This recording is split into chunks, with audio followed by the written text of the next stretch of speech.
Alrighty, so then here we are, with a little bit of fraps lagging the game out, also known as World of Tanks. God damn it, fraps. Not today. Not today, not now. Alright. There we go, it seems to have bloody well fixed itself.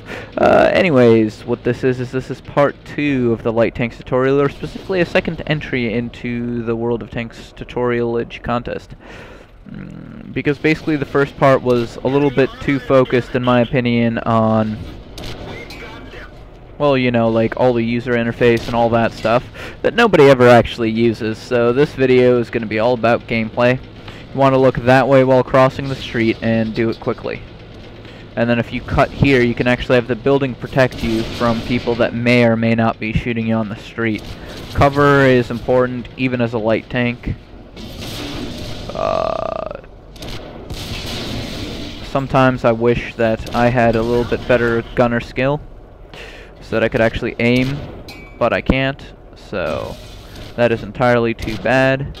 Right now we're just having a little bit of a Mexican standoff in here, and I'm gonna lose because there's 3 of them. So, as a light tank, what I have is I have the ability to dictate the terms of engagement with superior mobility.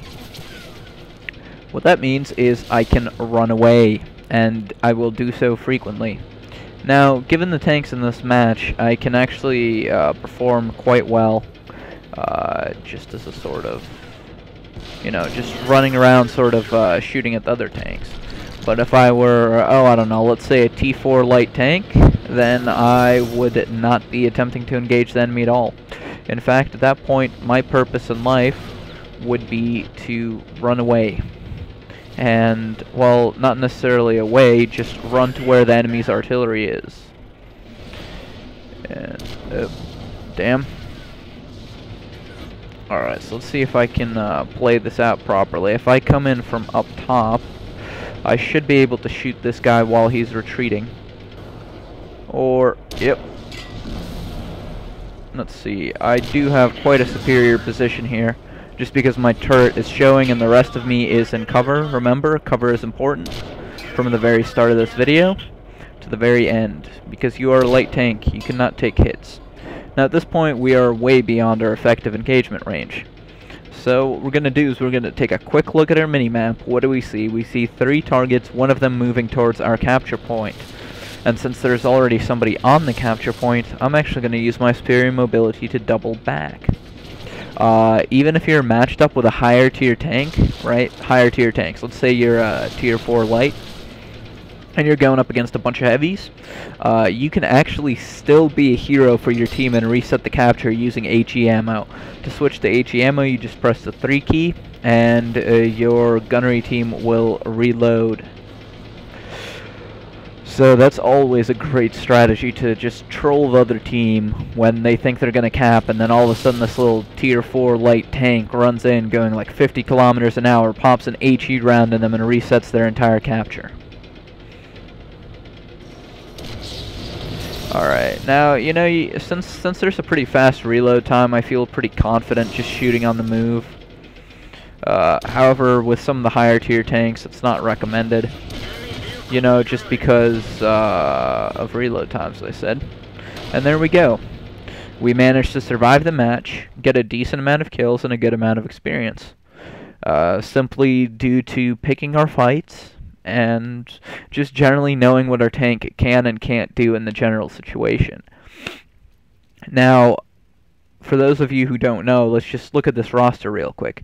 BT7s, they're fast, they have a good gun. They're pretty threatening, but the PZ3A has a better gun.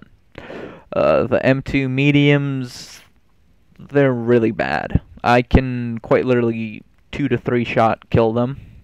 PZ3A, that's basically my tank, so a little bit of competition there. As you can see, he did pretty well. BT2s are generally inferior, and basically everything below this PZ3A is severely inferior, except for these T18s. They're tank destroyers, and they could have actually done some damage to me. Luckily for me, they did not. So that was how to, yeah, I think that explained how to play a light tank pretty well. you know, we'll have a couple more examples now that it's thrown me out into the cold hard world. Here we are again with some more World of Tanks. This is a more typical match since we are no longer the top tank, but we're right around the middle, which means that we can do something. This tank is perfectly workable. Now this map is very large and very open. The large being kind of nice for a light tank just because you can move around quite effectively.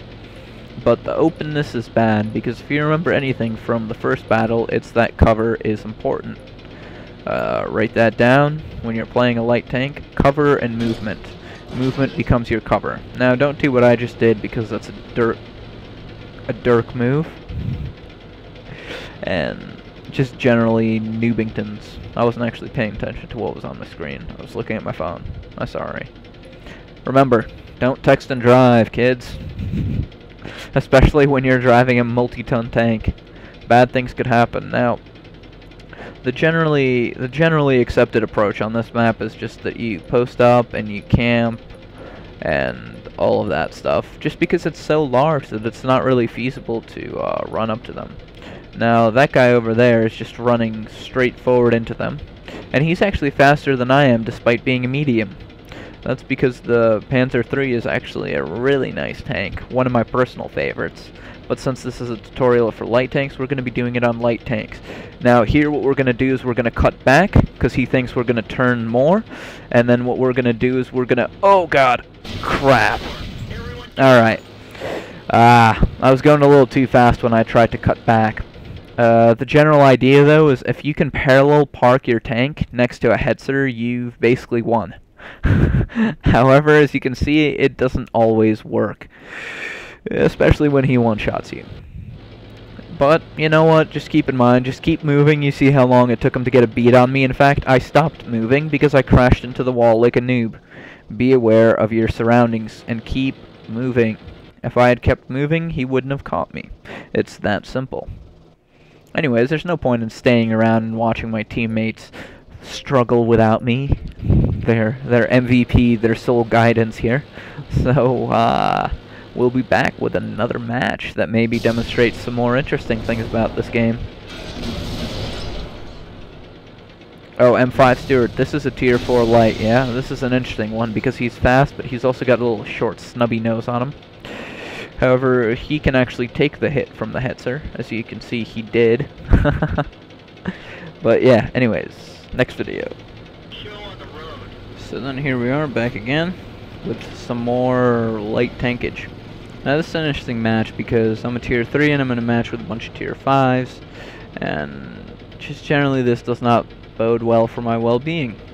I can't actually damage most of these tanks. So the old all-light tank match strategies go out of the way. As you can see, these guys are just going to run straight in there and try and suicide. But what we're going to do is we're going to be slightly smarter than that.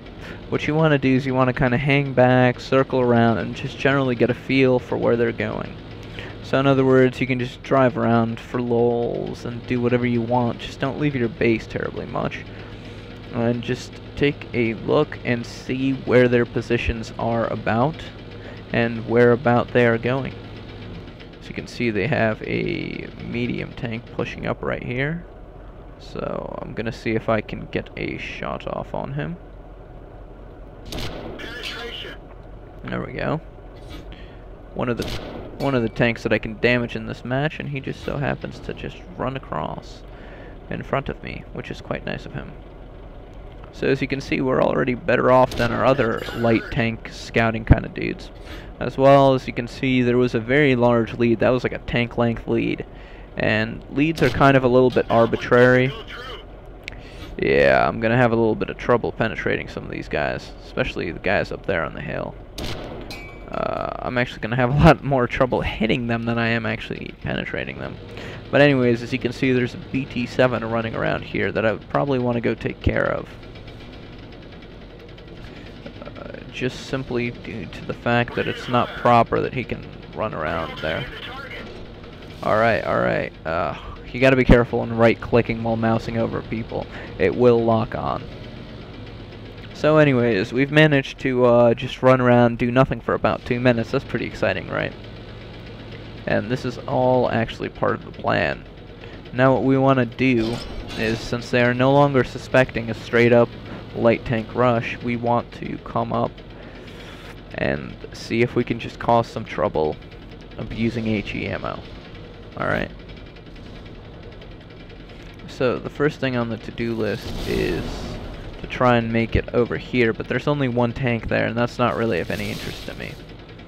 So, ooh, I spy with my little eye an artillery piece. Now, with artillery, you have to remember that they can actually be better tank destroyers than tank destroyers themselves. So you kind of want to go around. Now, he probably spotted me on his radar, but I can hope, for my sake, that he did not, let's say, bother to look at me, because he's in satellite view, or something of the nature. So as I just saw another shot coming from him. First thing I know from that is the fact that he can't shoot for the next about 10 or so seconds. So those are pretty much up. And the other thing that I know is that he's still around here. Apparently not. Apparently he moved. However, what I did manage to see was that there was a tank over here somewhere-ish. Okay. But I wanted... That artillery piece should not be able to move so fast. I wonder where he went. He had to have gone down the hill, if anything. Couldn't have made it all the way up here. I mean, I did take my sweet time going around, but still. This is where we play the guessing game. Now, I know that that guy is over there looking for me. So at this point, I have two options. One, break his expectations by going that way. Or option two, try and come around and shoot directly at him. Now there he is. There's actually quite a few of them. So since he's on the move and I'm on the move, what I'm going to hope to do is, as I said, just destroy his expectations. I don't want him to have any idea where I am or where I am going. Now keep in mind, I can't poke my face out here. Ah. I knew he was going to come around from behind. I was just hoping it wouldn't be so fast. Alright, well, there we have it. I couldn't poke my face out there because I knew there was a medium sitting in that bush waiting for me. And I thought he had the long 88, the long 75 or whatnot, but he had the short little snubby one. And my heavy tank buddies came up a little too late. Now what's that over there in the bush? Out of curiosity. It's an M2 medium. Oh wow, I can't believe I was afraid of it. Anyways, there you have it. Managed to derp a pretty damn good match out of this. Well,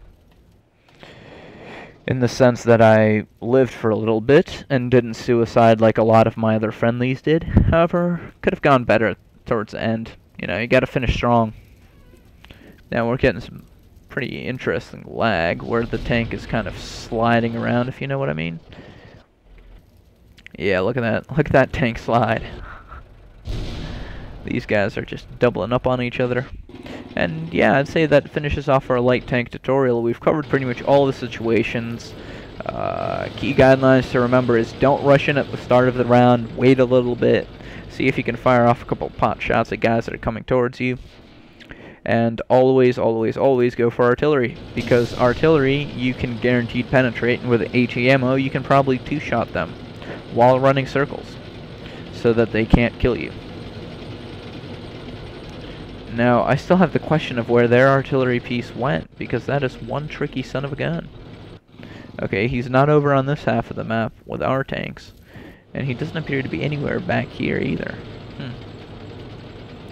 Well, whatever. Things happen. Anyways, just remember, keep moving, find cover, pick your fights, and always, always run away from fights. Even the ones that you picked.